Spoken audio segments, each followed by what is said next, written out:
Hello, how are you doing today? This is Franklin here. How was your week? I trust it was productive and also amazing. And your weekend, hopefully you are already planning it out, what you're going to be doing this week, and I believe God willing is going to be awesome and amazing as well. So just a very quick one. When you were growing up, did you ever get asked this question? What would you like to be when you grow up?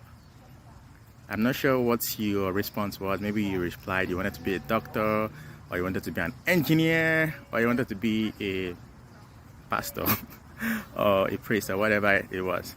I think for me, from what I can remember, I probably responded that I wanted to be an engineer. And maybe one time I said I wanted to become a priest, but here I am. I'm doing something entirely very different.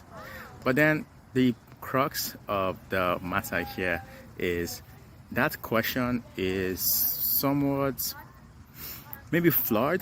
I just don't think it's a very good question to ask someone. What would you like to be? Because they're painting, and what they mean when someone asks you the question, first of all, is what would you like to do?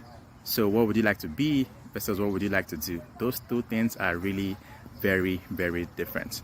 One of them talks about, say, a vocation or an occupation. The other one is about identity. And when you're asking somebody, what do you want to be?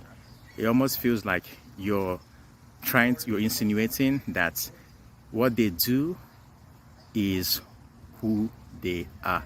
You're literally just tying their identity into their occupation or to their vocation, which we know it's not really a very healthy thing, because at any single point in time, or during a person's lifetime rather, a person can do multiple things. And does that mean that when they cease from doing the thing that they're doing, does it mean that they cease from becoming who they are? In other words, when they quit, say, a vocation or an occupation, they lose their identity. And obviously, we'll see this happen a lot when people tie their identity to their vocation or to their occupation, and when they stop doing that thing, that occupation or that vocation, it almost feels like they've lost a part of them. And a number of times things don't end up well. There have been a number of cases where people literally plunged into depression, or in worst cases they committed suicide because they tied their identity into their occupation. In other words, they literally started saying, and they started living their life as though who they are was what they did. They tied their identity in their vocation. And so I don't know if maybe you grew up and you thought about that question, and you've been tying your identity into your vocation. I think maybe it's going to be high time to just reconsider cutting the ties between the two of them, because what you do is not who you are. Your identity is much more than your occupation or your vocation. And maybe if you have younger ones around you, instead of asking them what would you like to be when you grow up, how about you ask them what would you like to do when you grow up? So that way they don't think that what they do is who they are. Because again, who we are, that is our identity, is way bigger than what we do, that is our vocation or occupation.